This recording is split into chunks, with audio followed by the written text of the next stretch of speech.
కల్వకుంట్ల కవిత ఇప్పుడు తెలంగాణ రాజకీయాల్లో ఈమె పేరే హాట్ టాపిక్గా మారింది. ఎందుకంటే ఈమె ఒక కొత్త పార్టీ పెట్టబోతున్నారు అని ఒక సంకేతాలు అయితే వస్తున్నాయి. నిజంగానే కవిత అటు సైడ్గా అడుగులు వేసే అవకాశం ఉందా? పార్టీలో బీఆర్ఎస్ పార్టీలో తనకు సమన్యాయం దక్కడం లేదు అని చెప్పి ఆవిడ మాట్లాడుతున్నారు. ఇక నిన్న సింగరేణి కార్మికులతో కూడా కొంతమందితో మాట్లాడడం జరిగింది. జూన్ 2వ తారీఖునే తెలంగాణ ఆవిర్భావ దినోత్సవం రోజునే కవిత కొత్త పార్టీని అనౌన్స్ చేస్తారు అని చెప్పారు అంటున్నారు. మరి అసలు దీంట్లో ఎంత వాస్తవం ఉంది? సామాజిక తెలంగాణ లక్ష్యంగా పార్టీ ఉంటుంది అని చెప్పని అంటున్నారు. అంటే ఇప్పటిదాకా మరి సామాజిక న్యాయం లేదా సామాజిక లక్ష్యంగా ముందుకు వెళ్ళాలని చెప్పి కవిత ఎందుకు నిర్ణయించుకోవాల్సి వచ్చింది? ముఖ్యంగా చూసుకుంటే కనుక తను రాసిన లేఖ బయటికి రావడం పట్ల ఆమె సీరియస్గా కూడా ఉన్నట్లు తెలుస్తుంది. అసలు ఆ లేఖని ఎవరు బయటికి రిలీజ్ చేశారు? గతంలో కూడా నేను చాలాసార్లు లేఖ రాశాను, కానీ ఎప్పుడు ఇలాంటి పరిస్థితి లేదు, ఇప్పుడు మాత్రమే ఎందుకు బయటికి రావాల్సి వచ్చింది అని చెప్పి ముఖ్యంగా కేసీఆర్ కూడా కవితతో మాట్లాడడానికి 2 రాజ్యసభ ఎంపీలని పంపించారు, మీడియేట్ చేశారు. ఆయన కూడా మాట్లాడినప్పటికీ కూడా మరి పార్టీలో సమన్యాయం చేస్తారా అని చెప్పి ఆవిడ ప్రశ్నించినట్లు, దానికి ఎలాంటి సమాధానం రాలేదు అని చెప్పి అయితే మనకి వార్తలు వస్తున్నాయి. మరి అసలు బీఆర్ఎస్ పార్టీలో ఏం జరుగుతుంది? ఈ లేఖకు సంబంధించి ఎవరు ఎక్కడా స్పందించడం లేదు. అలాగే మళ్ళీ నిన్న కేటీఆర్ గారికి ఏసీపీ నోటీసులు ఇస్తే దానికి సంబంధించి మళ్ళీ కవిత మాట్లాడారు. మరి ఏం చేయాలనుకుంటున్నారు? అంటే కేవలం పార్టీలో సమన్యాయం కోసమే ఆమె ప్రయత్నిస్తున్నారా? దానికోసమే పార్టీ పెట్టాలని చెప్పి అనుకుంటున్నారా? సామాజిక తెలంగాణ లక్ష్యంగా ముందుకు వెళ్ళాలనుకుంటున్నారు. మరి తెలంగాణ ఏర్పాటు అయ్యిందే దాని గురించి కదా, ఉద్యోగుల గురించి, ఓటర్ గురించి, సామాజిక న్యాయం గురించి, తెలంగాణకి అన్యాయం జరుగుతుంది అని చెప్పి ఉద్యమాలు చేసి మరి తెలంగాణని సాధించుకున్నారు. మరి అటువంటి తెలంగాణలో మళ్ళీ ఇప్పుడు సామాజిక తెలంగాణ ఏంటి? ఈ పార్టీ అనౌన్స్ చేసిన తర్వాత మళ్ళీ ఆవిడ పాదయాత్ర చేస్తారు అంటున్నారు. ఇక్కడ మనం ఒక విషయాన్ని గమనించాల్సి వస్తే వైఎస్ జగన్మోహన్ రెడ్డి, కేసీఆర్ చాలా దోస్తులుగా ఉండడం జరిగింది గత హయాంలో. అయితే అక్కడ కూడా వైఎస్ జగన్మోహన్ రెడ్డిని ఎదిరించి చెల్లి షర్మిల పార్టీని పెట్టడం జరిగింది. ఆమె కూడా పార్టీ పెట్టిన వెంటనే పాదయాత్ర కూడా చేయడం జరిగింది. మరి ఇక్కడ కూడా అలాగే కేసీఆర్ దోస్తు, మరి ఇక్కడ పార్టీలో కేటీఆర్ని వాళ్ళ చెల్లి ఎదిరించి పార్టీ పెట్టే అవకాశం ఉంటుందా? ఈవిడ కూడా పార్టీ పెట్టిన వెంటనే పాదయాత్ర చేస్తారు అని చెప్పారంటున్నారు. అసలు ఏం జరగబోతుంది? ఇది ఒక విషయం. అయితే కాళేశ్వరం కమిషన్ విచారణకు జూన్ 5వ తారీఖున కేసీఆర్ హాజరవుతారు అని చెప్పి చెప్తూ ఉన్నారు. గతంలో హాజరు కారు అని చెప్పన్నారు. అయితే దీనికి సంబంధించి ఇప్పటికే 3కి కమిషన్ నోటీసులు ఇవ్వడం జరిగింది. కేసీఆర్, అలాగే ఈటెల రాజేందర్, హరీష్ రావుకి. ఈటెల రాజేందర్ ఆల్రెడీ నేను హాజరవుతాను అని చెప్పారు. మరి కేసీఆర్ కూడా హాజరవుతున్న నేపథ్యంలో, హాజరు కాబోతున్న నేపథ్యంలో హరీష్ రావు కూడా కాళేశ్వరం కమిషన్ ముందు హాజరు కానున్నారు. ఈ అంశాలకు సంబంధించి ఇవాళ డిబేట్లో చర్చించుకుందాం. డిబేట్లో పాల్గొనడానికి మనతో పాటు ఉన్నారు చరణ్ కౌశిక్ యాదవ్, కాంగ్రెస్ జనరల్ సెక్రటరీ, అలాగే అల్జాపూర్ శ్రీనివాస్ బీజేపీ నాయకులు, నరేష్ గారు బీఆర్ఎస్ నాయకులు. అందరికీ నమస్తే అండి, గుడ్ మార్నింగ్.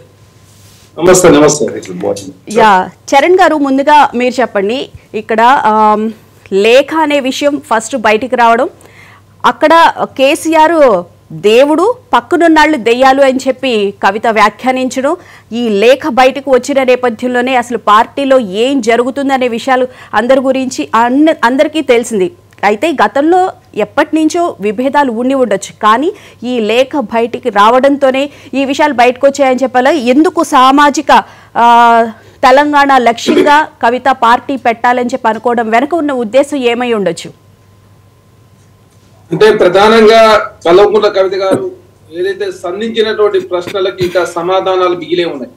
ఎందుకంటే కేసీఆర్ గారు ఇప్పటి వరకు సమాధానం చెప్పలేదు, లేదు కేటీఆర్ గారన్నా చెప్తారని చెప్పేసి తెలంగాణ సమాజంతో భావించిన ఇప్పటివరకు కేసీఆర్ గారు కానీ, కేటీఆర్ గారు కానీ, బీఆర్ఎస్ పార్టీ నుంచి కానీ ఎలాంటి సమాధానాలు రాలేదు. ఎందుకంటే కల్వకుంట్ల కవిత గారు చాలా ప్రశ్నలు బీఆర్ఎస్ పార్టీ మీద వేసి, BRS party, Bharatiya Janata party ఏ విధంగా తెలంగాణ సమాజం అనుకుంటా ఉన్నారు, అదే కాకుండా కరీంనగర్ లోకల్, అదేవిధంగా కరీంనగర్ గ్రాడ్యుయేట్ కావచ్చు, టీచర్స్ కావచ్చు, అంతకుముందు మహబూబ్నగర్ లోకల్ బాడీ ఎలక్షన్స్ కావచ్చు, తర్వాత అంతకుముందు అయినట్టు ఎంపీ ఎలక్షన్లు కావచ్చు, అదేవిధంగా భారతీయ జనతా పార్టీతో బీఆర్ఎస్ పార్టీ వ్యవహరిస్తున్న తీరు కావచ్చు, అదే కాకుండా వక్ఫ్ బోర్డు చట్టం మీద కావచ్చు, లేదు ఎలకతుర్తి సభలో కేసీఆర్ గారు ప్రసంగించిన తీరు కావచ్చు, భారతీయ జనతా పార్టీ మీద తక్కువ మాట్లాడడంతో తెలంగాణ సమాజంతో కూడా భవిష్యత్తులో BRS party, Bharatiya Janata party కలిసి పోతున్నాయని చెప్పేసి చాలా స్పష్టంగా అర్థం చేసుకుంటా ఉన్నారు. కాబట్టి కేసీఆర్ గారు భారతీయ జనతా పార్టీ ఎక్కువసేపు మాట్లాడాల్సి ఉంటే, అదే కాకుండా కాంగ్రెస్ పార్టీని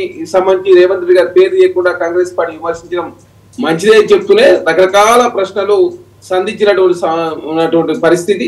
అయినప్పటికీ ఇప్పటివరకు బీఆర్ఎస్ పార్టీ ఎక్కడ కూడా మౌనం వహిస్తున్నారు తప్ప ఇప్పుడు ప్రశ్నలకు సమాధానం చెప్పలేదు. అదే కాకుండా రీసెంట్ గానే కల్వకుంట్ల కవిత గారి జాగృతికి సంబంధించినటువంటి కమిటీలను కూడా అనౌన్స్ చేసుకోవడం, ఇంకా 30 కమిటీలు ఏర్పాటు చేసుకోవాలని చెప్పేసి కల్వకుంట్ల కవిత గారు భావించి నిన్ననే సింగరేణికి సంబంధించినటువంటి 10 డివిజన్లలో 10 మంది కోఆర్డినేటర్లు ఏర్పాటు చేసుకోవడం, త్వరలోనే యూత్ విద్యార్థి మహిళలకు సంబంధించిన కమిటీలు ఏర్పాటు చేసుకుంటానని చెప్పగానే చెప్పింది ఏంటంటే చాలా స్పష్టంగా తను బీఆర్ఎస్ పార్టీలో మాత్రం ఉండే పరిస్థితి కనపడట్లేదు. కాకపోతే బీఆర్ఎస్ పార్టీలో ఉన్నటువంటి కేసీఆర్ గారు కావచ్చు, హరీష్ రావు గారు కావచ్చు, అదేవిధంగా కేటీఆర్ గారు కావచ్చు, మధ్యవర్తిత్వం మా ఇద్దరు ఎంపీలను పంపినప్పుడు కూడా ఇప్పటివరకు అయితే బీఆర్ఎస్ పార్టీలో ఉంటారని చెప్తుంది తప్ప ఈ కమిటీలు ఏర్పాటు చేస్తూ కావచ్చు, అదేవిధంగా మిగతా విషయాలన్నీ కూడా అంటే కవిత సైడ్ నుంచి కానీ అటు పార్టీ సైడ్ నుంచి కానీ ఇంతవరకు ఒక క్లారిటీ అయితే రాలేదు, బీఆర్ఎస్ లోనే కంటిన్యూ అవుతారని కానీ అట్లా. అదే మేడం, చాలా స్పష్టంగా కల్వకుంట్ల కవిత గారు పార్టీ పెట్టబోతున్నారు అనేది చాలా స్పష్టంగా తను చెప్పగానే చెప్తా ఉంది. ఎందుకంటే కమిటీల రూపంలో కావచ్చు, అదే కాకుండా మే 1వ తారీఖున చాలా స్పష్టంగా బీఆర్ఎస్ పార్టీ 10 సంవత్సరాల కాలంలో మనం సోషల్ జస్టిస్ చేయలేకపోయినాం, చేసుంటే బాగుండేది.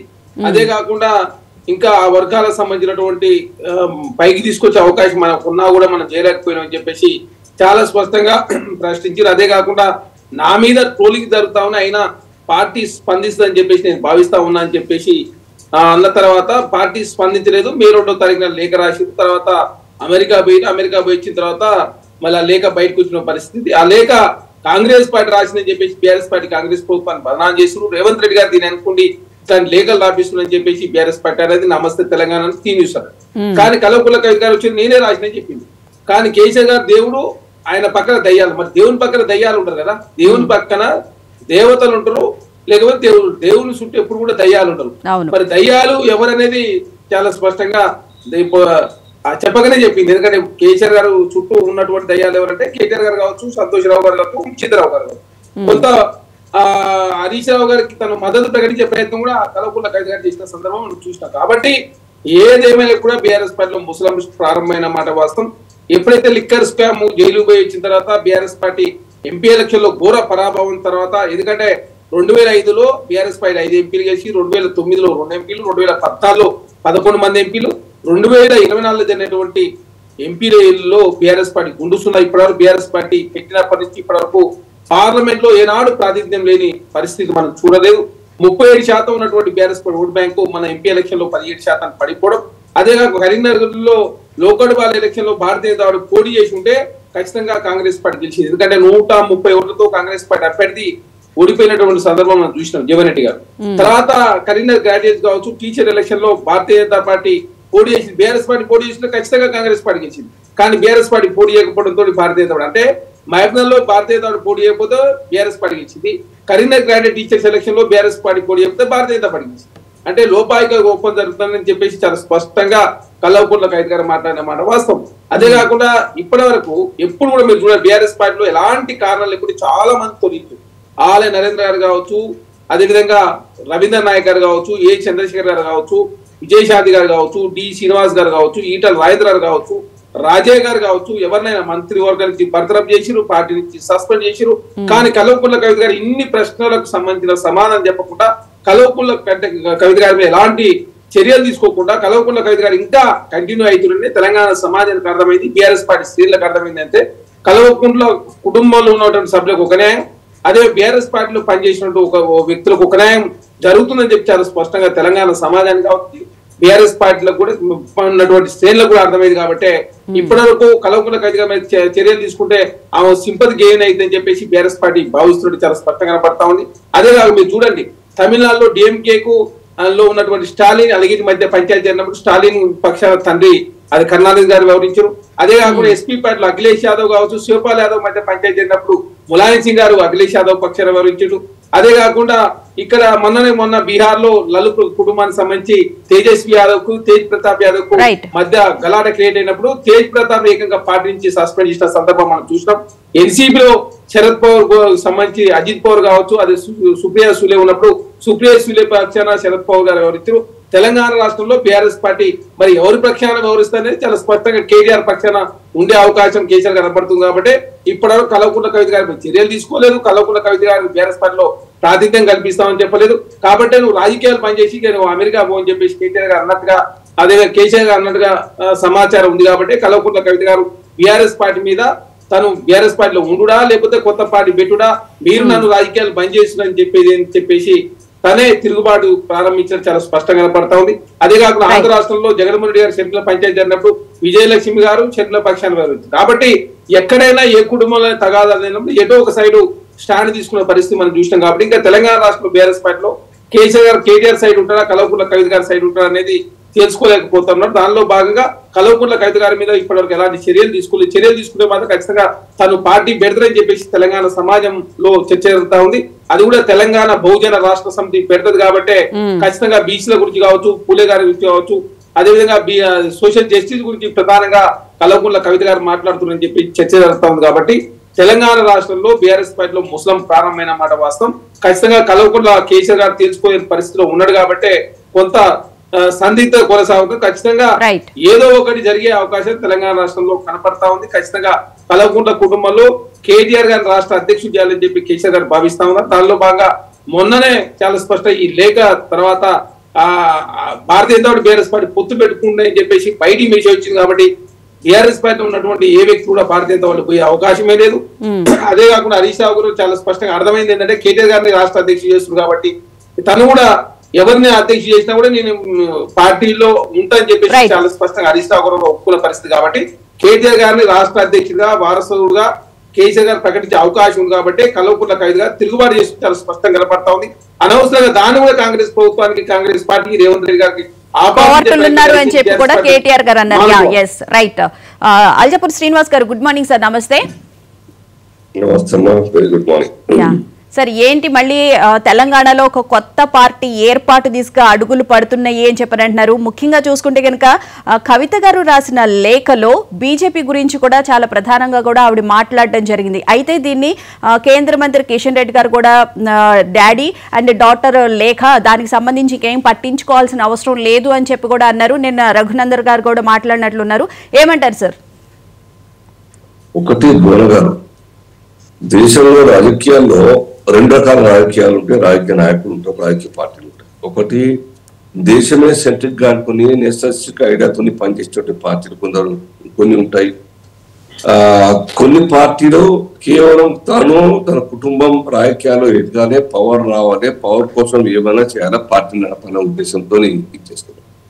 సో ఆ యొక్క నేషనలిస్టిక్ ఐడియా లేని వాళ్ళందరూ కూడాను స్వార్థం కోసం నడిపే రాజకీయం ప్రాంతీయ పార్టీలు, మెయిన్లీ ప్రాంతీయ పార్టీలు ఈ దేశం మొత్తంలో అదే కల్చర్ నడుస్తూ ఉన్నది. ప్రతి రాష్ట్రంలో ఒక స్థాయికి వచ్చిన తర్వాత ఆ కుటుంబం ద్వారా నడిచేటువంటి పార్టీలు అన్ని కూడా చీలిపోయి బయటకు వచ్చి ఇంకో పార్టీ పెట్టుకోవడం, 4 రోజులు కాగానే మరి వీకెండ్ కాగానే మళ్ళీ ఆ పార్టీలో ఇంకో పార్టీలో చేరడం, లేదా ఇంకో పార్టీతో పొత్తు పెట్టుకొని ఒక సీట్ ఇస్తే 2 సీట్లు ఇస్తే కాంటాక్ట్ చేసి ఎస్టాబ్లిష్ కావడం, ఇదంతా కూడా చూస్తా ఉన్నాం.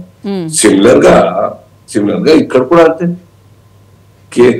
కేసీఆర్ గారి యొక్క పాలన గురించి ఇప్పుడు మాట్లాడుతూ సామాజిక న్యాయం, సామాజిక తెలంగాణ గురించి కవిత గారు, అది ఎంతవరకు వీరు బయటికి కొట్టడానికి బయటకు వస్తారో పార్టీ పెడతారో తెలియదు. కానీ సోఫార్ ఆవిడ మాటలని బట్టి సామాజిక న్యాయం కోసం ముందుకు సాగాల్సిన అవసరం ఉన్నది. అంటే గత 10 సంవత్సరాల కాలం పాటు మీరు అన్యాయం చేసినట్టే కదా, ఒప్పుకోవాలి కదా.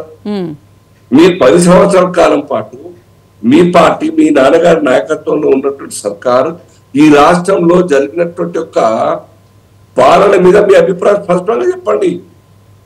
అంటే అప్పుడు మాట్లాడలేని కవిత గారు ఇప్పుడు ఎందుకు మాట్లాడుతున్నారంటారు? నేను అదే చెప్తున్నాను, మాట్లాడినా కానీ గతంలో జరిగిన తప్పులు మీరు ఒప్పుకుంటున్నా? అన్యాయం జరిగిందని, అక్రమాలు జరిగినాయని, సామాజిక న్యాయం జరగలేదని చెప్పేసి స్పష్టంగా చెప్పండి. మీకు ఒక మైలేజ్ వస్తుంది. లేదు కేవలం పొలిటికల్ స్పేస్ ఆక్యుపై చేయడం కోసం రాజకీయాల్లో బావా అన్నల మధ్య నా ఇంపార్టెన్స్ పెరగాలి, సో నేను ఇంత త్యాగం చేసిన ఆవిడ అనుకోవడం. ఒక మహిళగా ఉండి ఈ యొక్క రాష్ట్రంలో ప్రతి గ్రామం, ప్రతి జిల్లా మూకట్ కార్నర్ తిరిగాను, సో అయినా నేను సఫర్ అవుతా ఉన్నాను. ఈ యొక్క లిక్కర్ కేసులో నాకు ఇంపార్టెన్స్ ఇవ్వకుండా మళ్ళీ అన్నకేంది, అన్న ఏం చేసిందని ఆ రకంగా ఆమె మధ్యలో వచ్చిన తర్వాత న్యాచురల్ గా ఆమె ఇంపార్టెన్స్ కోరుకుంటూ కావచ్చు. కాబట్టి ఆ యొక్క స్వార్థపూరితమైన ఆలోచనతో కవిత గారు బయటకు వస్తారా, లేకుంటే విత్ ది పార్టీలో ఈ మాటలతోని స్పేస్ ఆక్యుపై చేయడానికి చేస్తుందా, ఈవిడ యొక్క మాటలతోని ప్లానింగ్ తోని హరీశ్రావు గారిని పక్కన పెడతారా, లేకుంటే ఇంపార్టెన్స్ తగ్గిస్తారా, కేటీఆర్ గారిని పక్కన పెడతారా, ఇంపార్టెన్స్ తగ్గిస్తారా అన్నది కారణమే చెప్పాలి. ఆఫ్టర్ ఆల్ దిస్ పాలిటిక్స్ మనం చూస్తున్న ప్రతి రాష్ట్రంలో అదే జరుగుతా ఉన్నది. పవర్ తండ్రిని బయటకు కెట్టేసినాడు Akhilesh Yadav, Mulayam Yadav such stalwart personality, stalwart ఆ యొక్క రాష్ట్రంలో ప్రజామోదం పొందినటువంటి నాయకుడు.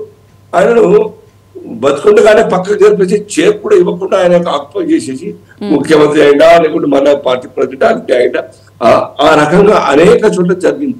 ఈవెన్ శరద్ పవార్ కావచ్చు, ఈవెన్ కాంగ్రెస్ పార్టీలో కూడా ఏకే ఆంటో నుంచి పడితే, భజనల నుంచి పడితే అనేక మంది పెద్ద నాయకులందరూ కూడా బయట విభేదించి బయటకు వచ్చి పార్టీ పెట్టడం జరిగింది.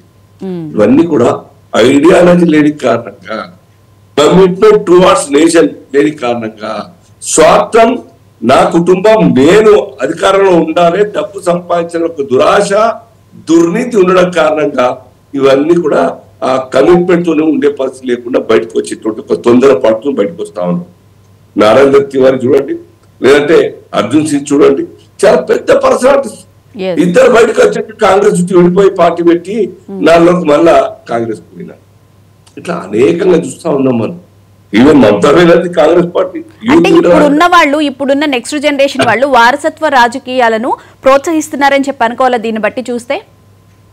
ప్రాంతీయ పార్టీలు అంటేనే వారసత్వ రాజకీయాలు ఘోరంగా. వారు వారి కుటుంబం ఏ పార్టీ అయినా, మా ఎన్డీఏలో ఉన్న పార్టీలు కావచ్చు, అవతల ఉన్న పార్టీలు కావచ్చు, ఎవరైనా కావచ్చు, వాళ్ళకంటూ వేరే ఆలోచన ఉండదు. నా తర్వాత కుటుంబం, నా కొడుకు, నా భార్య, నా కూతురు, నా బావమరిది, ఇదే. మనం ములాయం సర్కార్ చూసిన 18 మంది వారి కుటుంబ సభ్యులు ప్రజాప్రతినిధులుగా పెద్ద పెద్ద పోస్టులు ఉన్నారు. సేమ్ లాలు ప్రసాద్ తన జైలు కూతుంటే కన్విక్ట్ అయ్యి ఆవిడ భార్యను తీసుకొచ్చి సీఎం చేస్తారు. వారికి అసలు వారికి ఏమి ఐడియా లేదు, రాజకీయాలకు తెలియదు, చదువు లేదు, ఆ కనీసంగా కూడా అప్పుడప్పుడు పార్టిసిపేట్.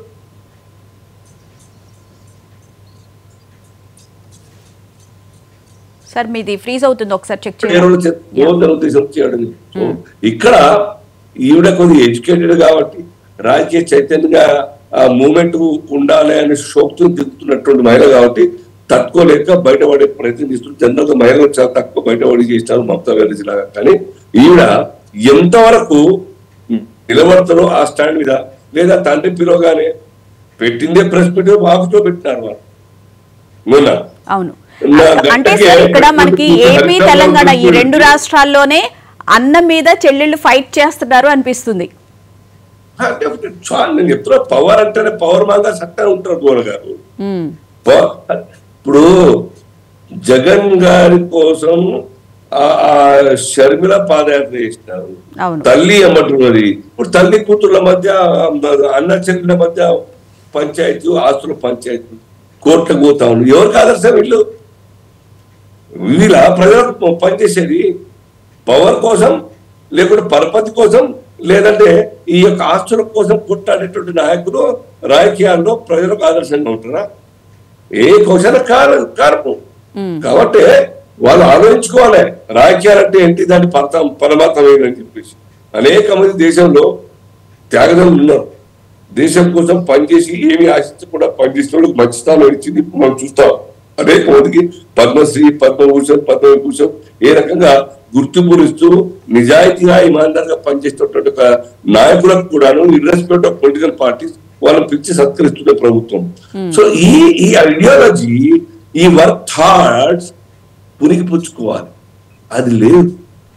వాళ్ళకి ట్రైనింగ్ క్లాసెస్ ఉండవు, వాళ్ళ యొక్క పీఠికలో అలా ఐడియాలజీ ఉండదు, వాళ్ళ సిద్ధాంతం అంటూ ఉండదు. కేవలం పవర్, జస్ట్ ఎలక్షన్స్ కొట్టాడనే పవర్లకు రావాలి, సంపాదించుకోవాలి. వాళ్ళు అడుగుతారుగా, వాళ్ళ మనుషులు అడుగుతుందా, మీరు లెక్క తీయండి, వైట్ పేపర్ రిలీజ్ చేయండి. రాజకీయాల్లో 2001 కన్నా ముందు వాళ్ళ కుటుంబ ఆస్తులు ఏంటి, ఇండివిజువల్ గా ఆస్తులు ఏంటి, ఇప్పుడు ఏంటి, ఇక్కడ నుంచి వచ్చినాయి. ఫుల్ టైం పాలిటిక్స్ లో ఉన్నప్పుడు మరి 100 కోట్లు 1000 కోట్లు ఎట్లా వస్తాయి? జయలలిత చూడండి, 1000 కోట్ల యొక్క ఆస్తులు, లక్షల లక్షల శారీస్, వాళ్ళు టన్నుల కొద్ది బంగారం ఇక్కడ వచ్చింది, చెప్పులు లెక్క పెడితే లక్షల లక్షల మీద చెప్పులు లెక్క. ఇది ఎవరి కోసం వాళ్ళు వెళ్ళిపోయినా తీసుకుపోయారు ఏమంట. ఇవన్నీ కూడా వారు పోయిన తర్వాత మనం మాట్లాడుతున్నామంటే ఆ పర్పస్ కోసం వాళ్ళు జీవించలే, ప్రజల కోసం పవర్ కోసం జీవించారు, అది కాదు. కాబట్టి ఇప్పుడు ఏమైనా నిజాయితీగా కవిత గారు మాట్లాడుతుంటే గత 10 సంవత్సరాలు అన్యాయం జరిగిన విషయాల మీద మీరు నిజాయితీగా బయటకు వచ్చి మాట్లాడు, అప్పుడే మిమ్మల్ని నమ్ముతారు. రైట్. నరేష్ గారు గుడ్ మార్నింగ్ అండి. నమస్తే. గుడ్ మార్నింగ్ అండి. ఏం జరుగుతుందండి బీఆర్ఎస్ పార్టీలో? కవిత గారు లేఖ రాశారు, అది ఎలా బయటకు వచ్చిందో తెలియదు అని చెప్పి ఆవిడ అన్నారు. మరి ఏం జరగబోతోంది? ఎందుకంటే బీసీ డిక్లరేషన్ దగ్గర నుంచి కవిత గారు ఏదో ఒకటి మాట్లాడుతున్నారు, అప్పటి నుంచి ఇంతవరకు బీఆర్ఎస్ పార్టీ తరఫున యాక్షన్ అయితే తీసుకోలేదు. అదే మిగిలిన నేతలైతే ఈ విధంగానే ఉంటుందా? ఏం చేయబోతున్నారు? నెక్స్ట్ స్టెప్ ఏంటి బీఆర్ఎస్ది? గుడ్ మార్నింగ్ అండి. ప్యానెల్లో ఉన్న పెద్దలందరికీ, మహా న్యూస్ ప్రేక్షకులందరికీ కూడా. అయితే ఇక్కడ బీసీ డిక్లరేషన్ కాంచి లేకపోతే బీసీ రిజర్వేషన్ల కాంచి మాట్లాడగాదు, పోరాటాలు కూడా చేసినాం. ప్రతిపక్ష పార్టీగా పోరాటాలు కూడా చేసినాం. బీసీ పార్టీ గురించనే కాదు, అంటే ప్రజల పక్షాన ప్రజలు ఎక్కడైతే కష్టాల్లో ఉంటారో అన్ని రకాలుగా బీఆర్ఎస్ పార్టీ వాళ్ళకి అండగా ఉంది, నిలబడ్డది. దాన్ని గెలిచినాం కూడా. అదే హైడ్రా విషయంలో కానీ, రగచర్ల బాధితుల సపోర్ట్ నిలబడిన విషయంలో కానీ బీఆర్ఎస్ పార్టీ ప్రతిపక్ష పార్టీగా ఏం చేయాలో అది 100% చేసింది, ప్రజల పక్షం నిలబడ్డది. కాబట్టి ఈరోజు ప్రజలంతా కూడా బీఆర్ఎస్ పార్టీకి వెనుదన నిలబడ్డారు. సరే, ఇప్పుడు ఇవంతా డైవర్షన్ పాలిటిక్స్, కాంగ్రెస్ పార్టీ చేసినటువంటి నాటకాలు ఇవన్నీ. ఈరోజు అంతర్గత చర్చల గురించే చర్చించుకుందాం అనుకుంటే మీ నాయకుడు ఏం మాట్లాడాడు, మీ పార్టీలో ఏం జరుగుతా ఉంది, రాహుల్ గాంధీ గారు రేవంత్ రెడ్డి గారికి ఎందుకు అపాయింట్మెంట్ ఇవ్వట్లేడు, లేకపోతే ఒక్కొక్కరు ముఖ్యమంత్రిగా వేరే పేర్లు ఎందుకు వస్తా ఉన్నాయి, ఇవన్నీ చర్చ చేసుకోవచ్చు. అంటే అంతర్గతంగా పార్టీ విషయాల్లో మీ పార్టీలో మీరు ఏ రకంగా చేసుకుంటా ఉన్నారో బీఆర్ఎస్ పార్టీలో కూడా కొంత జరుగుతుంది. అంతే తప్ప ఈ డైవర్షన్ చూపించేసి ఏదో కన్ఫ్యూజ్ చేయించేసి బీఆర్ఎస్ పార్టీ మీద ఏదో బురద జల్లే ప్రయత్నాలు ప్రయత్నం చేస్తారు తప్ప ఇక్కడ ఏమి జరగదు. బీఆర్ఎస్ పార్టీ అంతా ఒక కుటుంబం లాగానే ఉంటుంది, కలిసే ఉంటుంది. దాంట్లో ఎటువంటి అనుమానం పెట్టుకోవాల్సిన అవసరం లేదు. ఈ మీడియా మహా న్యూస్ ప్రేక్షకులకు కూడా నేను అదే రకం చెప్తా ఉన్నాను. అంటే కవిత గారు లేఖ రాయడం కరెక్టే కదా, అది బయటికి రావడం కరెక్టే కదా? అదే చెప్తా ఉన్నాం కదా, మేము చెప్పే మాట కాదు కదా, కవిత గారే చెప్పారు కదా. లేఖ రాసింది నేనే, ఇదే కాదు నేను గతంలో ఎన్నోసార్లు రాసిన, ఇది మాత్రమే ఎందుకు వచ్చింది, ఎట్లా వచ్చింది, కేసీఆర్ దగ్గర ఉన్నటువంటి ఎవరు చేసిర్రు అది కూడా అని చెప్పి అన్నారు. అది మా పార్టీ అంతర్గత విషయము, కాబట్టి పార్టీలో మేము తేల్చుకుంటాము, మాట్లాడుకుంటాము. ఇప్పుడు ఉన్నటువంటి ప్రజా సమస్యల మీద ఎక్కడా కూడా 1% కూడా తగ్గకుండా ప్రజల కోసం పోరాడుతూ ఉంటే ఈ రోజు ఒక్కొక్కరిని టార్గెట్ చేసుకొని కాళేశ్వరం కమిషన్ నేమో కేసీఆర్ గారికి నోటీస్ ఇస్తుంది, ఈ కారేమో కేటీఆర్ గారికి ఇస్తారు, హరీష్ రావు గారికి ఇస్తారు. ఇట్లా ప్రతి ఒక్కరు టార్గెట్ చేసి ఏదో రకంగా ఇరుకున పెట్టే ప్రయత్నాలు చేస్తున్నారు. కానీ బీఆర్ఎస్ పార్టీ ప్రతి నాయకులు కూడా, అంటే మా అధ్యక్షులు కానివ్వండి, వర్కింగ్ ప్రెసిడెంట్ కానివ్వండి, హరీష్ రావు గారు కానివ్వండి, కవిత గారు కానివ్వండి, అందరూ కూడా ప్రజా సమస్యల కోసం పోరాడుతూ ఉన్నారు. కానీ ఇక్కడ ఈ రోజు ఈ రాష్ట్రంలో వీరు ఇస్తున్నటువంటి పాలన మీద ప్రజలు వ్యతిరేకత ఉన్నటువంటి ఈ పరిస్థితిలో కేవలం ఇది డైవర్షన్ చేయడం కోసం ప్రయత్నం చేస్తాం తప్ప నిజంగా నిజాయితీ ఉన్నట్లయితే ప్రజలకు ఏం కావాలి, ఈ రోజు చర్చించాల్సింది మా పార్టీ విషయం కాదు. కాంగ్రెస్ పార్టీ అధికారంలో ఉన్నప్పుడు అధికారంలో ఉన్నటువంటి పార్టీ ఏం చేయాలంటే ప్రజల సంక్షేమం కోసం ఆలోచించాలి. మీరు ఇస్తాన గ్యారంటీలు ఎక్కడ పోతున్నాయో ఆలోచించాలి. ఈ రోజు రైతులు ఎందుకు గోసపడతామో ఆలోచించాలి. రైతులు చావడానికి కారణం ఎవరు రైతులు ఆలోచించాలి. ఎందుకు మనం రైతుల ధాన్యాన్ని మనం కొనలేకపోతా ఉన్నాం, ఈ రోజు రైతుల ధాన్యం ఎందుకు తడుస్తా ఉంది, ఈ రోజు రైతులు ఎంత కష్టాల్లో ఉన్నారు. నేను అడిగేది బీఆర్ఎస్ పార్టీలో ఏం జరుగుతుంది అని చెప్పని అడుగుతున్నాను. నేనేమంటా ఉన్నానండి, బీఆర్ఎస్ పార్టీలో ఏమీ జరగదు, ఏమీ జరగట్లేదు. జరిగిందలా మొత్తం మీ కళ్ళ ముందే మాట్లాడడం జరిగింది, చెప్పడం జరిగింది, అంతకంటే ఎక్కువ ఏం లేదు. ఈరోజు పార్టీలో అంతర్గతంగా జరుగుతున్న వాటిని కేవలం కొంతమంది మీడియా ప్రతినిధి, కొంతమంది మీడియా ఛానల్స్, కొంతమంది పార్టీ నాయకులు దాన్ని భూతద్దలో పెట్టి చూపించి ఏదో జరుగుతా ఉందని చెప్పి దాన్ని కూడా పార్టీ రాజకీయ లబ్ధి కోసం వాడుకోవడానికి ప్రయత్నాలు చేస్తా ఉన్నారు తప్ప దీంట్లో ఏమీ లేదు, ఏమీ జరగలేదు, ఏమీ జరగట్లేదు. పార్టీ అంతా ఏకంగానే ఉంది. సరే నరేష్ గారు, నేను క్వశ్చన్ అడుగుతాను. ఇప్పుడు రజతోత్సవ సభ అయిన తర్వాత కవిత గారు లేఖ రాయడం జరిగింది. ఆ సభ గురించి మాట్లాడే అధికారం కవిత గారికి ఉంటుందా లేదా? యాజ్ ఎ పార్టీ అధ్యక్షుడిగా కేసీఆర్ గారితో మాట్లాడొచ్చు, ఆయన కూతురుగా కూడా మాట్లాడొచ్చు. అయినప్పటికీ కూడా ఆవిడ ఎందుకు మాట్లాడలేకపోయారు? ఈ సమస్యను పాజిటివ్ ఏమేమి ఉన్నాయి, నెగిటివ్ ఏది ఉన్నది అనే విషయాలు ఆమె క్లియర్గా కూర్చొని చెప్పొచ్చు కదా. అంటే ఎందుకు సమీక్ష చేయలేకపోయారు? ఇప్పుడు పార్టీ నిర్ణయం మేరకు లక్షల మందితో ఏ రకంగా రిజిస్ట్రేషన్ జరుగుతుందో చూసాం కదండి మనం. ఎంత మంది పబ్లిక్ తో ఒక రికార్డ్ లాగా, అంటే పార్టీకి ఒక సంవత్సరాల కాలంలో కాంగ్రెస్ పార్టీ మీద ఎంత వ్యతిరేకత వచ్చింది, బీఆర్ఎస్ కి ఎంత అనుకూలంగా ఉన్నారు ప్రజలు అనేది ఆ సభదారం చూసారు కదా. అంటే ప్రత్యక్షంగా అందరూ కూడా ఎంతో ఉత్సాహంగా ఈరోజు కదిలి చేసారు. ఆ తర్వాత సమీక్షలు అంటారా, నేను అనేది ఏంటంటే అది ఒక మీడియాకి ఇవ్వాలనో, లేకపోతే అదేదో బహిరంగ చర్చ చేయాలనో, లేకపోతే అక్కడ ఇదేదో దీన్ని ఒక చూపించే ప్రయత్నాలు చేయడంగా బాగా రాసిన లేఖ కాదు అది. కవిత గారు ఏం చెప్పారంటే, ఇది నాకు కొత్త ఏం కాదు, గతంలో ఎన్నోసార్లు నేను డాడీకి ఇవ్వడం జరిగింది. పార్టీ అంతర్గతంగా సమీక్ష ఏదైతే ఉంటుందో అదే రకంగా నాకున్నటువంటి వ్యూస్, అది పాజిటివ్స్ ఏమున్నాయి, నెగిటివ్స్ ఏమున్నాయి, ఇట్లా చేస్తే బాగుండేది అని నాకు అనిపించినటువంటి వ్యూని నేను డాడీకి గతంలో చాలా సార్లు ఇచ్చాను, ఇప్పుడు కూడా అదే రకంగా ఇచ్చాను. దాంట్లో వేరే అపార్థం చేసుకోవాల్సింది ఏమి లేదు అనేది ఆడ స్పష్టం చేశారు. సరే, ఇంకొకటి ఈ రోజు నేనేమంటా ఉన్నానంటే, పార్టీల పరంగా చర్చ చేయదలుచుకుంటే ఏ పార్టీలో ఈ రోజు లేదు, ఇటువంటి ఇబ్బందులు లేవు, అన్ని పార్టీలు జరుగుతూ ఉన్నాయి కదా, మరి ఎందుకు ఆ పార్టీ మీద చర్చ జరగట్లేదు? మనకు కేవలం బీఆర్ఎస్ పార్టీ మీద జరుగుతూ ఉందంటే ఇది డైవర్షన్ పాలిటిక్స్. ఈరోజు బీజేపీ పార్టీ నేషనల్ హాలిడే కేసులో చార్జ్ షీట్ లో వారి పేరు చేసింది జరిగింది రేవంత్ రెడ్డి గారిది. ఒక్క మాట నా బీజేపీ నాయకులు మాట్లాడేగా, ఏ ఒక్క నాయకుడు మాట్లాడేగా? మాట్లాడరు. ఎందుకంటే వారికి ఉన్నటువంటి ఒప్పందం అది. అంటే రేవంత్ రెడ్డి గారిని కాపాడాలనే ఒక రాష్ట్ర శాఖ ఒప్పందం ఏదైతే ఉందో అది మాట్లాడరు. దాని గురించి అసలు స్పందించారు. కానీ ఇక్కడ నోటీసులు అందగానే ఏదో జరిగిపోతుంది. అసలు అవినీతి అవినీతే లేదు అని చెప్పి ప్రభుత్వం చెప్పినట్టు ఈ కార్ రేసింగ్ లో మళ్ళీ నోటీసులు ఎట్లా వస్తాయండి? ఎట్లా ఇస్తా చెప్పండి? అవినీతి లేదని చెప్పి ఈ ప్రభుత్వం చెప్పింది కదా, ఈ మంత్రులు చెప్పారు కదా, ఈ అధికారులు చెప్పారు కదా, అది అవినీతి కాదు, డైవర్ట్ చేసిన ఫండ్స్ అని చెప్పి వారే మాట్లాడుతూ ఉన్నారు. దాని మీద అవినీతి నిరోధక శాఖ నుంచి నోటీసులు ఏ రకంగా వస్తాయి చెప్పండి మేడం మీరు? ప్రజలందరికీ అర్థమవుతా ఉంది కదా. 55 కోట్లు ఏదైతే ఉందో తీసుకున్న వాళ్ళు తీసుకున్నా చెప్తా ఉన్నారు, ఇచ్చినటువంటి ప్లేస్ తెలుసు, తీసుకున్న ప్లేస్ తెలుసు. ఇంకా అవినీతి ఎక్కడ జరిగింది? అక్కడ ఫ్రాడ్ ఎక్కడ జరిగింది? ఫ్రాడ్ జరిగింది లేకపోతే అవినీతి జరిగిందంటే దాన్ని నిలబెట్టుకోలేకుండా మీరు ఫ్రాడ్ చేసినట్టు, మీరు ప్రజలను మోసం చేసినట్టు, మీరు తెలంగాణ పేరు రాకుండా చేసినట్టు తప్ప, గత ప్రభుత్వము కేటీఆర్ గారు అప్పుడున్నటువంటి అధికారులు, కేటీఆర్ గారు స్పష్టంగా చెప్పారు, అధికారులు ఏం లేదు, అప్పుడు ఉన్నటువంటి నేను మినిస్టర్ గా ఉన్నా, నా సలహా మేరకే వాళ్ళు చేయడం జరిగింది చెప్పారు. కానీ ఎందుకు ఇవన్నీ ఎందుకు చేస్తా ఉన్నారు? 100 కోట్లు ఖర్చు పెట్టి మనం 100 కోట్లు పెట్టారు కదా. ఆ స్పాన్సర్ల గురించి ఏ రకంగా వాళ్ళు మాట్లాడారు మనం చూస్తాం కదా, ఆ నిర్వాహకుల గురించి ఏ రకంగా మాట్లాడారు మనం చూసినాం కదా. మరి అట్లాంటి అంతర్జాతీయ ప్రమాణాలతో కూడినటువంటి క్రీడల్ని మనం చేసి చూపిస్తే దాన్ని కంటిన్యూ చేయలేనటువంటి ప్రభుత్వం మనది. సెకండ్ టర్మ్ పే చేసిన అమౌంట్, ఫస్ట్ టర్మ్ పే చేసిన అమౌంట్ ఎందుకు పోయింది చెప్పండి?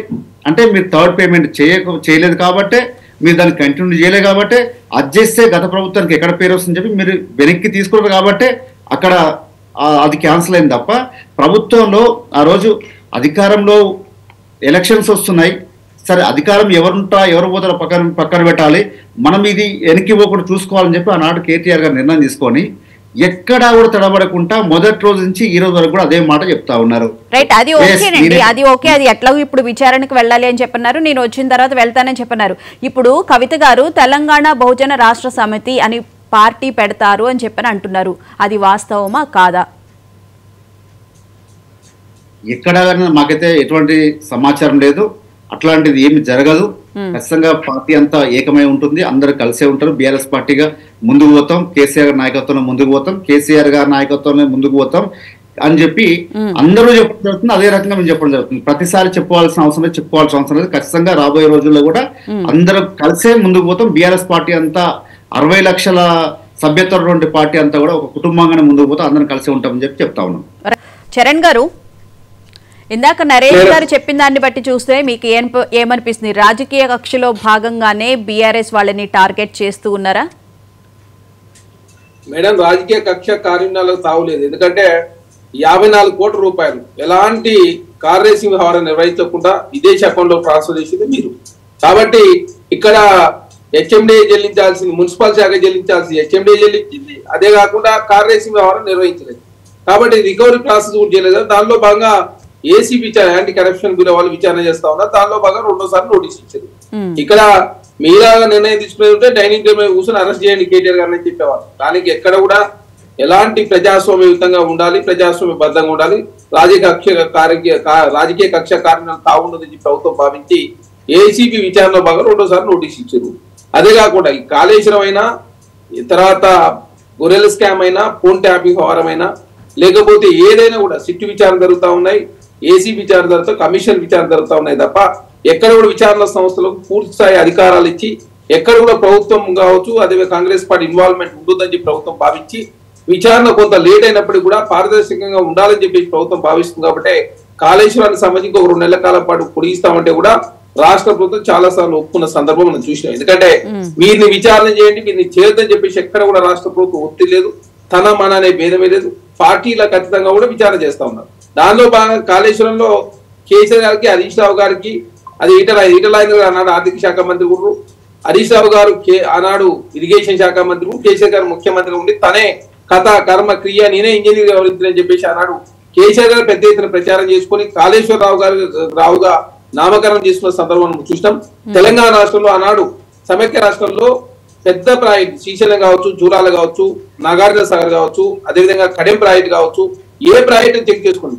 కానీ 50 సంవత్సరాలు 70 సంవత్సరాలు 100 సంవత్సరాలు అయినా కూడా ఇప్పటివరకు చెక్కు జరగకుండా ఉన్నటువంటి ప్రాజెక్టు. కానీ 1,02,000 కోట్ల రూపాయలు ఖర్చు పెట్టిన ప్రాజెక్టు 3 సంవత్సరాలకే కూలిపోయింది. డ్యామ్ సేఫ్టీ అథారిటీ వాళ్ళు చాలా స్పష్టంగా ప్రకటించారు. ఇందులో నాణ్యత లోపం ఉంది, డిపిఆర్ రాకముందే ప్రారంభించారు, కట్టాల్సిన చోట ప్రాజెక్ట్ కట్టలేదు, రకరకాల ఫ్యాక్టరీస్ అని కూడా డ్యామ్ సేఫ్టీ అథారిటీ వాళ్ళు చాలా స్పష్టంగా ప్రకటించారు. తర్వాత విజిలెన్స్ రిపోర్ట్ వచ్చింది, తర్వాత కమిషన్ రిపోర్టు. కాబట్టి దానిలో భాగంగా విచారణ సంస్థలు నోటీస్ ఇస్తే కూడా దాన్ని రాజకీయం చేసే ప్రయత్నం బీఆర్ఎస్ పార్టీ మాత్రమే చేస్తా ఉంది. 1,80,000 కోట్ల రూపాయలు 2014 నుంచి 2023 వరకు ఇరిగేషన్ ప్రాజెక్ట్ మీద ఖర్చు పెడితే ఇప్పటి వరకు ఒక ప్రాజెక్ట్ కూడా ప్రారంభం కాలేదు. పాలమూరు రంగారెడ్డి అయితే ఏకంగా 2018 ఎలక్షన్ల ముందు అడావిడిగా ప్రారంభించింది, కానీ 1 ఎకరా కూడా భారతలేదు. అదే సీతారామం ప్రాజెక్ట్ కావచ్చు, అదేవిధంగా కాళేశ్వరం ప్రాజెక్ట్ కావచ్చు, ఇంతవరకు కేంద్రం నుంచి అలిగేషన్ కూడా లేకపోయింది. టీఎంసీల వాటాకు సంబంధించి అలిగేషన్ జరగకపోవడం, అదే కాకుండా మిగులు జలాలని కూడా ఆంధ్రకు ఉపయోగించడం చెప్పేసి అన్నాడు జగన్మోహన్ రెడ్డి గారితో వారిని ఏకంగా గోదావరి నుంచి అది కృష్ణాకు డైవర్ట్ చేసుకొని పోతిరెడ్డి పాటు ద్వారా ప్రధానంగా రాయలసీమ మేలు చేసుకునే ప్రయత్నం ఆనాడు జగన్మోహన్ రెడ్డి గారు సహకరించింది. మీరు అదే కాకుండా అపెక్స్ కమిటీ మీటింగ్ లో పోకపోవడం మూలంగా ఇంత సడన్ గా ఇప్పుడు కేసీఆర్ గారు కాళేశ్వరం కమిషన్ ముందు హాజరవుతారు అని చెప్పి ఇంత సడన్ గా చెప్పారు. అంతకు ముందు హాజరు కారు అని చెప్పన్నారు. ఇప్పుడు సీనియర్ నాయకులతో కొంచెం ఈ ఇన్ఫర్మేషన్ అయితే ఇచ్చినట్టు అనిపిస్తుంది. అంటే ఏంటి, ఎందుకు కేసీఆర్ గారు ఏమైనా భయపడ్డారా, లేకపోతే వెళ్ళకపోతే ఏమైనా ఎలిగేషన్స్ వస్తాయి అని చెప్పి కమిషన్ ఎదుట హాజరవుతారని చెప్పి అనుకోవాలా? కల్వకుంట్ల కవిత ఇష్యూని డైవర్ట్ చేయాలంటే కేసీఆర్ గారు బయటికి రావాలి, బయటికి వచ్చి కమిషన్ ముందు హాజరీ కాంగ్రెస్ ప్రభుత్వాన్ని బదనాం చేసే ప్రయత్నంలో భాగంగా మొన్నటి వరకు పోము, నోటీస్ లెట్ ఇస్తారు, కోర్టుకు పోతాం అని చెప్పేసి కూడా చర్చ జరిగింది. కానీ నిజాయితీ నిరూపించుకోవాలి, ఖచ్చితంగా కమిషన్ ముందు హాజరు కావాలి. హాజరై నేను నిజాయితీ ఎందుకు నిరూపించుకుంటే అయిపోదు కదా, వాంగ్మూలం ఇస్తారు. అక్కడ వాళ్ళు అడిగిన ప్రశ్నలు సమాధానం చెప్తారు. ఎందుకు కట్టాల్సి వచ్చింది, తుమ్మిడేటి దగ్గర కట్టాల్సిన ప్రాజెక్టు ఎందుకు మీరు మార్చాల్సి వచ్చింది, మేడిగడ్డ అన్నారం సుందిలా ఆనాడు ఏం జరిగింది, డిపిఆర్ రాకముందు ఎందుకు ప్రారంభించారు, తర్వాత నాణ్యత లోపం ఉందని చెప్పేసి పెద్ద ఎత్తున చర్చ జరుగుతా ఉంది. రకరకాల ఫ్యాక్ట్స్ అని కూడా ఆ కమిషన్ రిపోర్ట్ లో చాలా మంది ఇప్పటివరకు అధికారులను చేశారు. మీరు చూసారు అన్నాడు కాళేశ్వరం సంబంధించి ఇరిగేషన్ ఈఎన్సీగా పనిచేసినటువంటి రామ్ సింగ్ నాయక్ గారు 500 కోట్ల రూపాయలు ఏసీపీ గుర్తించిన పరిస్థితి మనం చూసినాం. కాబట్టి ఇవన్నీ కూడా ఆ క్వశ్చన్స్ అని కూడా మనం ప్రిపేర్ చేసిన విధంగా ఉండగా కమిషన్ సంబంధించి వాళ్ళు ఏం అడగాలి, ఎట్లా అడగాలి అనేది వాళ్ళు మొత్తం చూసుకుంటూ ఆనాడు చివరిగా మిగిలింది ముగ్గురే కాబట్టి ఆ ముగ్గురు నోటీస్ ఇచ్చి ఖచ్చితంగా విచారణ చేయాలని చెప్పేసి కమిషన్ ఆలోచిస్తే దాని మీద రాతాంతం చేసి మేము రామన్నారు, కోర్టుకు పోతున్నారు. ఇప్పుడు సడన్ గా మేము వచ్చే ప్రయత్నం చేస్తుంటే కల్వకుంట్ల కవిత గారి ఇష్యూ డైవర్ట్ కావాలని ఖచ్చితంగా కేసీఆర్ గారు బయటికి రావాలి, కాంగ్రెస్ పార్టీని కాంగ్రెస్ ప్రభుత్వం విమర్శిస్తే తప్ప బీఆర్ఎస్ పార్టీ శ్రేణులలో మళ్ళీ నూతన ఉత్సవం రాదు. కాబట్టి దానిలో భాగం మరొకసారి బయటకు వచ్చే ప్రయత్నం చేస్తుందని చెప్పి వారిని లీక్ తీస్తా ఉన్నారు. అదే కాకుండా మీరు చూడండి, ఏ ఇష్యూ అయినా కూడా ఎక్కడ కూడా ఇప్పటి వరకు కాంగ్రెస్ ప్రభుత్వం డైనింగ్ టేబుల్ మీద కూర్చొని రాజకీయంగా వీరిని అరెస్ట్ చేయండి, వారిని అరెస్ట్ చేయండి, లేకపోతే వీరి మీద కేసు పెట్టి వారి మీద కేసు పెట్టడం కూడా ఎక్కడ కూడా మేము కేసు పెట్టిన సందర్భం లేదు. మేము ప్రజలకు ఇచ్చిన ప్రతి హామీ నెరవేర్చే ప్రయత్నంలో కాంగ్రెస్ ప్రభుత్వం ముందుకు పోతా ఉంది. తన మన అనే భేదమే లేదు. అనవసరంగా కాంగ్రెస్ పార్టీని కల్వకుంట్ల కవిత గారి ఇష్యూలో బదనాం చేసిన పరిస్థితి. ఏకంగా కల్వకుంట్ల కవిత గారు అదేవిధంగా రేవంత్ రెడ్డి గారు పార్ట్నర్స్ అని కల్వకుంట్ల కవిత గారు రేవంత్ రెడ్డి గారు చాలా సంవత్సరాల నుంచి కలిసి ఉంటున్నారని, అరే బీఆర్ఎస్ పార్టీ సంబంధించిన వాళ్ళే పెద్ద ఎత్తున ప్రచారం. ఎందుకంటే సుజన్ రెడ్డి స్వయంగా కేటీఆర్ గారే ఎవరైతే కాంగ్రెస్ పార్టీకి చెందిన కోవర్టులు బీఆర్ఎస్ లో ఉన్నారని చెప్పి ఆయనే చెప్పడం జరిగింది. మరి కాంగ్రెస్ పార్టీ సంబంధించిన కోర్టులు అంటే ఎవరు ఇప్పుడు? కవిత గారే. మరి సస్పెండ్ ఎందుకు చేస్తలేదు మీరు? మేము అడుగుతా ఉన్నాం. కరెక్టే. మరి మిగతా వాళ్ళకి ఒక న్యాయం, కల్వకుంట్ల కవిత ఒక న్యాయం ఉంటుందా? విజయశాంతి గారి కారణం లేకుండా తొలగించారు కదా, ఈటల రాజేంద్ర గారిని బర్తరఫ్ చేశారు కదా, డి శ్రీనివాస్ గారు చేశారు కదా, ఏ చంద్రశేఖర్ గారిని తొలగించారు కదా, రాజా గారు డిప్యూటీ సీఎం తొలగించారు కదా, రవీంద్ర నాయక్ గారిని తొలగించారు కదా, ఆలయ తొలగించారు కదా. ఒకటా రెండా మీరు చేసినటువంటి? అంటే ఎస్సీ ఎస్టీ ఒక న్యాయం, కల్వకుంట్ల కుటుంబంలో ఉన్న వరకు ఒక న్యాయం ఉంటుందా? కేసీఆర్ గారికి చాలా క్వశ్చన్స్ కల్వకుంట్ల కవిత రేజ్ చేశారు. అంటే సమాధానం చెప్పాలి కదా. సమాధానం చెప్పకుండా కాంగ్రెస్ పార్టీ భూజ చూపించే ప్రయత్నం, ఈ లేఖను కాంగ్రెస్ పార్టీ లీక్ చేసింది, ఈ లేఖను రాపించిందే రేవంత్ రెడ్డి గారు. ఇదంతా కల్వకుంట్ల కవిత రేవంత్ రెడ్డి గారు కల్వకుంట్ల కవిత పార్ట్నర్సా? మీ పార్టీలో ఉన్నటువంటి పాలేరు ఎక్స్ఎమ్మెల్యే ఉపేంద్ర రెడ్డి అల్లుడు అదే సుజన్ రెడ్డి. మరి ఆయన కల్వకుంట్ల కవిత గారు పార్ట్నర్స్ అయితే బీఆర్ఎస్ పార్టీ సంబంధించిన ఉన్నటువంటి ఎమ్మెల్యే అల్లుడు ఆయన పార్ట్నర్ అయితే రేవంత్ రెడ్డి గారు బామ్మర్దని, రేవంత్ రెడ్డి గారు బామ్మర్ సొంత బామ్మర్దా? మీరు చెప్పండి. కుటుంబంలో చాలా మంది తోటి రిలేషన్స్ ఉంటాయి. ఇంకొకటి, రాజకీయాల్లో తనమన అనే భేదం ఉంటుంది. మీరు చూడండి, పురంధేశ్వర్ గారు భారతీయ జనతా గతంలో ఎన్టీఆర్ గారు కాంగ్రెస్ పార్టీ అంటే పడేది కాదు. తను పురంధేశ్వర్ కాంగ్రెస్ పార్టీకి వచ్చి 2 సార్లు కేంద్ర మంత్రి అయింది. తర్వాత తను బీజేపీలో ఉంటే వారి భర్త అది దగ్గుపాటి వెంకటేశ్వరరావు గారు వారు ఏకంగా వైసీపీ పోటీ చేసిన పరిస్థితి. మనం వైసీపీలో ఉండి ఇక్కడ బీజేపీ, ఇప్పుడు తను ఎక్కడ ఉన్నాడు? టీడీపీలో ఉన్నా బీజేపీలో ఉన్నాడు. రాజకీయాల్లో భర్త భార్యలే తలా ఒక పార్టీ ఉన్నప్పుడు తండ్రి కూతురు అనే వాళ్ళు ఏ పార్టీలో వేరు పార్టీలో ఉన్న సందర్భం మనం చూసినాం. కాబట్టి దయచేసి ప్రతిదాన్ని కాంగ్రెస్ ప్రభుత్వానికి ఆపాదించే ప్రయత్నం, కాంగ్రెస్ పార్టీకి రేవంత్ రెడ్డి గారు ఆపాదించే ప్రయత్నం బీఆర్ఎస్ పార్టీ చేస్తాం. ఖచ్చితంగా కల్వకుంట్ల కవిత గారు రాజకీయాలు బంద్ చేయమని చెప్పడంతో ఖచ్చితంగా తను తిరుగుబాటు చేసినట్టు చాలా స్పష్టంగా కనపడతా ఉంది.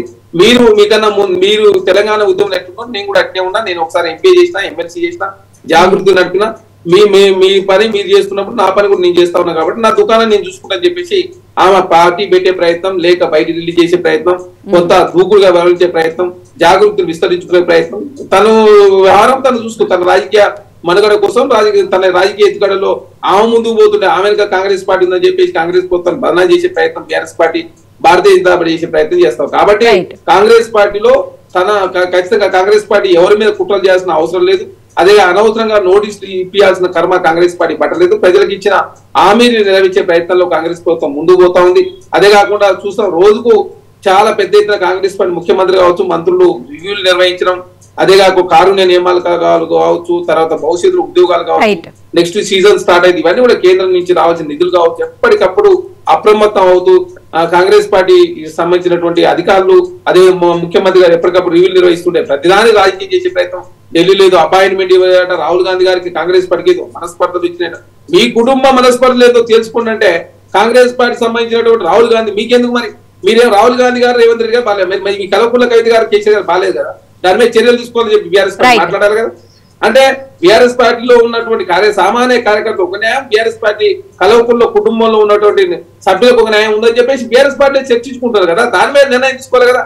ఒంటి కాల మీద లేచే కేటీఆర్ గారు ఎందుకు మౌనం వహిస్తా ఉన్నాడు? 2 గంటల పాటు హరీష్ రావు గారిని ఎందుకు కలిసింది? ఇప్పుడు మీరు చూడండి, ప్రతిసారి ఈటల రాజేంద్ర గారు పార్టీ మారినప్పుడు హరీష్ రావు గారికి ప్రాధాన్యత పెరిగింది. మళ్ళీ కల్వకుంట్ల కవిత గారు లేఖ రూపాయలు మరొకసారి హరీష్ రావు గారు ప్రాధాన్యత పెరిగింది. కాబట్టి కేటీఆర్ గారు 2 గంటల పాటు హరీష్ రావు గారు ఇంటికి పోయి ఏకంగా ఫామ్ హౌస్ పిలిపించుకొని కేసీఆర్ గారు మాట్లాడిన సందర్భం మనం చూసినాం. కాబట్టి బీఆర్ఎస్ పార్టీలో ముసలం ప్రారంభమైన మాట వాస్తవం, అది ఎక్కడికి వచ్చి ఆగుతుందో చూడాల్సిన అవసరం ఉంది. రైట్. శ్రీనివాస్ గారు, కాళేశ్వరం కమిషన్ కి సంబంధించి విచారణకు హాజరవుతాను అని చెప్పి కేసీఆర్ చెప్పడాన్ని ఎలా చూడాలి? ఈటెల రాజేంద్ర గారు ఇప్పటికే హాజరవుతానని చెప్పి కూడా ఒక క్లారిటీ అయితే ఇచ్చేశారు. సో కేసీఆర్ కూడా హాజరవుతారు కాబట్టి హరీష్ రావు కూడా తప్పనిసరిగా హాజరవ్వాల్సిన పరిస్థితి అయితే కనిపిస్తుంది. ఒకటే, చట్టం ముందర అందరు కూడా సమానమే, చట్టాన్ని గౌరవించాల్సిన బాధ్యత ప్రతి ఒక్క పౌరుంది. మనమైతే రాజకీయ నాయకులం, ప్రజలకు ఆదర్శంగా ఉండాల్సిన వ్యక్తులం. చట్టం పిలుచుంటే పోవాలి. మీ యొక్క ఫెయిర్నెస్ ఏదైతే తప్పులు లేకుండా ఉన్నాయి అనుకుంటే మీ లాజికల్ పాయింట్స్ మీరు ముందర పెట్టండి. వాళ్ళు అడిగేదానికి జవాబులు చెప్పండి, వాళ్ళకు సాటిస్ఫై చేయండి మీ యొక్క జవాబు ద్వారా. సో ఇప్పుడు నరేష్ గారు మాట్లాడుతూ చెప్పారు, ఇంత జరిగింది కదా కాళేశ్వరంలో, మరి ఎక్కడ కూడా తప్పు జరగలేదు. పార్లమెంట్ లో చెప్పినారు మంత్రి గారు, ఇక్కడ కూడా ఏం మాట్లాడుతున్నారు ఆ విషయం. ఆ పీసీ ఘోష్ గారి యొక్క కమిషన్ కూడా దాన్ని మాట్లాడారు.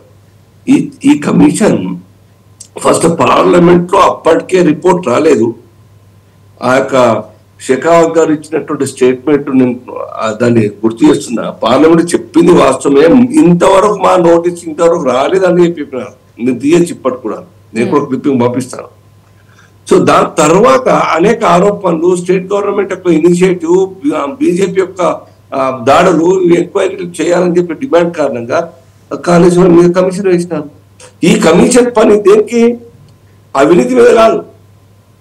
కమిషన్ పనిచేసేది, ఇప్పుడు ఎంక్వైరీ చేసేది ఆ యొక్క నిర్ణయం సబబాయ కాదా, ఆ నిర్ణయాల్లో టెక్నికల్ గా లాజికల్ గా పాయింట్స్ ఉన్నాయా లేవా, టెక్నికల్ గా తప్పులు ఉంటే ఆ యొక్క కమిషన్ తప్పుల్ని నిర్ధారించి రిపోర్ట్ పెడుతుంది. దాని తర్వాత ఆ రిపోర్ట్ మీదకెళ్ళి ఏ రకంగా అయితే ఎన్టీఎస్ఏ రిపోర్ట్ ఇచ్చినాదో లోపాలు జరిగినాయని చెప్పేసి ఈ యొక్క కమిషన్ రిపోర్ట్ ఇచ్చిన తర్వాత అప్పుడు వాళ్ళ సర్కార్ కోర్టులో ఉంటారు, రాష్ట్ర సర్కార్ కోర్టులో సర్కార్ ఇనిషియేటివ్ తీసుకోవాలి. అవినీతి జరిగిందని చెప్పి అందరం ఆరోపించినాం. ఎంత జరిగిందని బయటపడాలి.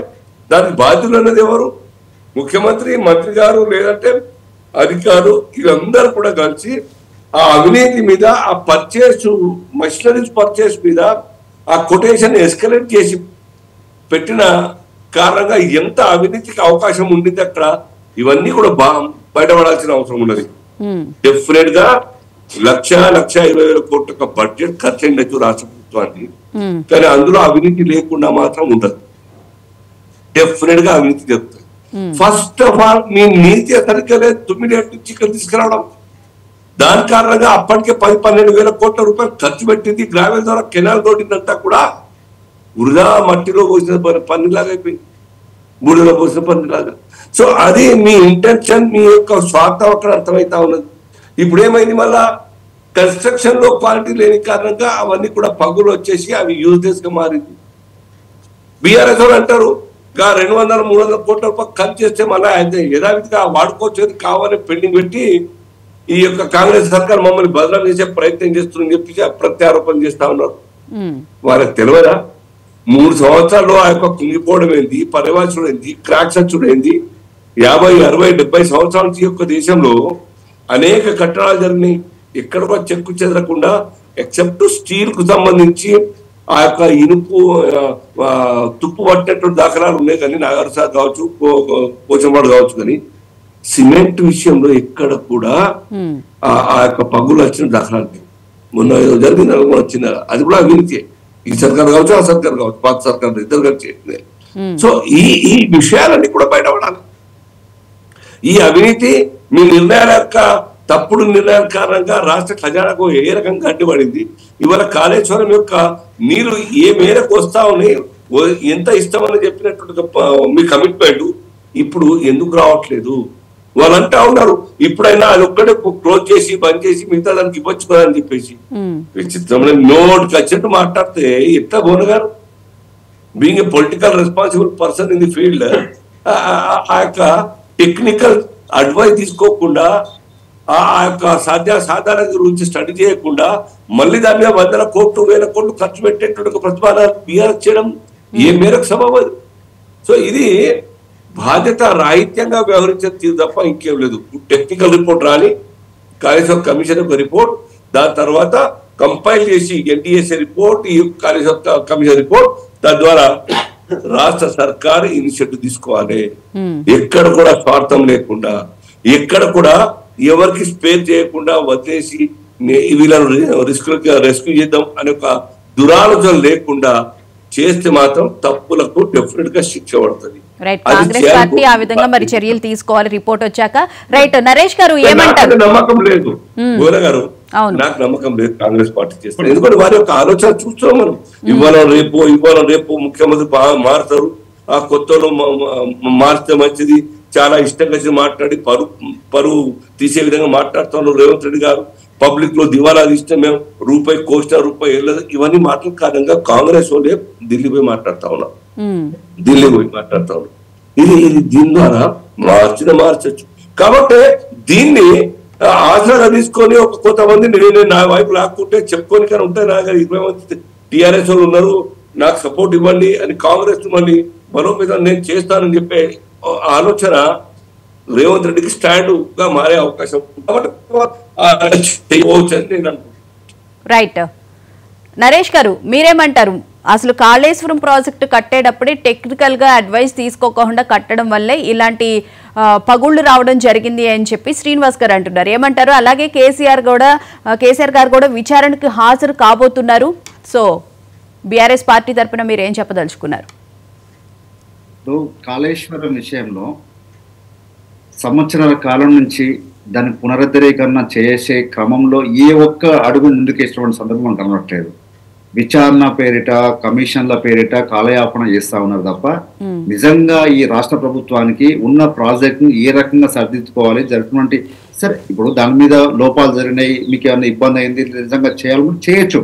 కానీ దాని పేరు మీద కాలయాపన చేసి ఈ రోజు రైతులకు నీళ్ళు అందకుండా చేసినటువంటి ఈ పార్టీ అయితే చర్యలు ఉన్నాయో అవి హర్షించట్లేదు. ఇప్పటికి కూడా మేము చెప్తా ఉన్నాము, సరే మీరు రాజకీయ పార్టీగా మీరు రాజకీయ ఆలోచనలతో దురుద్దేశాలతో దీన్ని చూపించేసి ఏదో దాని మీద దానికి ఉన్నటువంటి మంచి పేరును కేసీఆర్ రాకుండా చేసే క్రమంలో మీరు ముందు పోతా ఉన్నారు. సరే మీ పార్టీగా మీరు ఏమైనా చేసుకోండి, దాని నుండి మీ ఫేస్ చేయడానికి రెడీగా ఉన్నాం. కానీ ఈ 1.5 year లో మీరు ఎందుకు దాని మీద చర్యలు తీసుకోలేకపోతాను, దాని ఎందుకు పునరుద్ధీకరణకు కనీసం అవకాశాలు, దాని మీద ఎస్టిమేషన్ బడ్జెట్ ఎందుకు చూసుకోలేకపోతారో చేయలేకపోతా ఉన్నారు.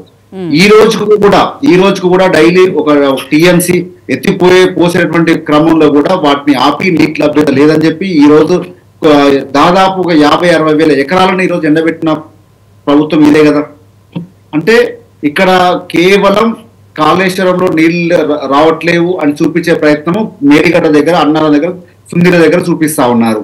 కానీ అదే పార్టీ నాయకులు, అదే ముఖ్యమంత్రి గారు హైదరాబాద్కి వచ్చేసరికి మల్లన్న సాగర్ నుంచి నీళ్లు తీసుకొస్తా దీనికి 5,000 కోట్ల నుంచి 15,000 కోట్లకు పెంచుకోవడం జరిగింది. ఇది తీసుకొచ్చేసి దీన్ని సుందరీకరణ చేస్తా అని చెప్పి ప్రయత్నం చేస్తా ఉన్నారు. మరి అదే కాళేశ్వరం నీళ్ళు కదా మల్లన్న సాగర్ దాకా అందింది. ఇప్పుడు ఈ రిజర్వాయర్లు ఎక్కడ మాట్లాడుతా ఉన్నారు, దీని మీద ఎందుకు చర్చ చేయలేకపోతా ఉన్నారు, వాటి టన్నెల్ ఎందుకు మాట్లాడలేరు, 3 పంప్ హౌస్ల గురించి ఎందుకు మాట్లాడలేరు, 3 బ్యారేజ్ల గురించి ఎందుకు మాట్లాడలేరు, కేవలం మేడిగడ్డ మీద ఉన్నటువంటి సమస్యనే చూపించేసి కాళేశ్వరమే పనికిరాదని చెప్పే ప్రయత్నం చేస్తా ఉన్నారు. అది తప్పు.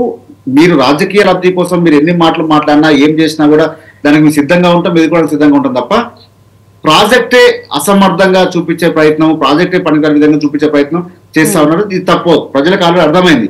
తుమ్మిడట్టి దగ్గర చేస్తే నీటి లభ్యత ఏ రకంగా ఉంది, మేడిగడ్డ దగ్గర చేయడం వల్ల నీటి లభ్యత ఏ రకంగా ఉంది, 1 TMC కాదు 2-3 TMCలు కూడా డైలీ ఎత్తిపోసుకునే విధంగా చేసుకునే విధంగా అది తప్ప, అంటే ఎత్తిపోతలు తప్ప తెలంగాణ రాష్ట్రానికి గ్రావిటీ ద్వారా వచ్చే అవకాశాలు లేవు. మన తెలంగాణకు ఖచ్చితంగా ఎత్తిపోతల వల్లనే సాధ్యమైంది తప్ప ఇంకో సమస్య వేరే రకంగా పరిష్కారమే ఛాన్సే లేదు. అది గత ప్రభుత్వంలో ఉన్నటువంటి ఎన్నో సందర్భాల్లో చూసినాం, చెప్పినాం. ఏ నిపుణుడినో అదే మాట మాట్లాడతారు, ఏ నిపుణుడిగా అదే మాట చెప్తారు. నీటి లభ్యత ఈ రోజు భూకంపాలను తట్టుకుంది కానీ అదే మేడిగడ్డ బ్యారేజ్ ఈ రోజు అంత పెద్ద వరద, అంటే గతంలో ఎన్నడూ రాని విధంగా గోదావరి అంత ఫ్లడ్ వచ్చింది, దాన్ని కూడా తట్టుకోబడ్డది కదా బ్యారేజ్. అంటే ఏ చిన్న సమస్య వచ్చినా కూడా ప్రాజెక్టు మొత్తాన్ని నిందించడము, ప్రభుత్వాన్ని నిందించడం. ఆనాడు ముఖ్యమంత్రి గారు ఉంటే, ఇప్పుడు ఏ ముఖ్యమంత్రి గారు ఉన్నా కూడా ఖచ్చితంగా చేస్తున్నామని చెప్తారు. ఏ ముఖ్యమంత్రి గారు ఎవరు రేవంత్ రెడ్డి గారు మాట్లాడినా ఇగో ఇది ప్రాజెక్ట్ కి సంబంధించి ఎవరైతే డిజైన్ చేయలేరు కదండి. ఏంటండి ఇంత పెద్ద ప్రాజెక్టు కాళేశ్వరం అనే పెద్ద ప్రాజెక్ట్ కి సంబంధించి నేనే అంత డిజైన్ చేశాను అని చెప్పి కేసీఆర్ గారు చెప్పారు కదా చాలా సార్లు. అదే అది ఆ విషయం ఎట్లా వస్తుందంటే, ఒక నాయకుడు ఒక విజన్ తోని ఈరోజు తెలంగాణ రాష్ట్రం ఏర్పడ్డది కాబట్టి మనకు ఉన్నటువంటి పరిస్థితులు ఏంటంటే రైతులందరికీ కూడా ప్రతి ఎకరానికి సాగునీరు అందాలి, ప్రతి ఊరికి తాగునీరు అందాలి. ఆ లక్ష్యంతో ముందుకు పోయే క్రమంలో ఖచ్చితంగా దాని మీద ప్రియారిటీ ఇచ్చడం, నిలబడ్డం, కూర్చున్నాం, కట్టించినాం. అది అయితే దాంట్లో ఇప్పుడు నేను అదే అంటా ఉన్నాను కదా, ఇప్పుడు ఇన్ని బ్యారేజ్లు, ఇన్ని రిజర్వాయర్లు, ఇంత టన్నెల్లో, ఇంత గ్రావిటీ ద్వారా వచ్చాయనుకోండి, లేదా ఎత్తిపోదాం అనుకోండి, పంప్ హౌస్ నుంచి వచ్చాయనుకోండి, ఇవన్నీ చూపించకుండా కేవలం మేడిగడ్డ బ్యారేజ్ మాత్రమే ఈ ప్రభుత్వం ఎందుకు చూపిస్తా ఉంది? మరి చర్చ చేసినప్పుడు ఇవన్నీ కూడా చేయాల్సిన అవసరం ఉంది కదా. మీడియా ముందు డిస్కషన్ చేసినప్పుడు కనీసం వీటి మీద మేము అడగాలి. మేము పార్టీగా మేము అడుగుతున్నాం, మా ప్రతినిధిగా మీరు అడిగితే ఆ పార్టీ సమాధానం చెప్తుంది కదా. ఎంతసేపటికి మేడిగడ్డ మీద ఎందుకు మాట్లాడుతా ఉన్నారు, మేడిగడ్డ కోసం ఎందుకు చేస్తా ఉన్నారు? మరి మేడిగడ్డ పునరుద్ధీకరణ ఎందుకు చేయలేదు? ప్రభుత్వం చేసింది, మిస్ అయింది, ఇబ్బంది అయింది, దాన్ని పునరుద్ధీకరణ చేయరా?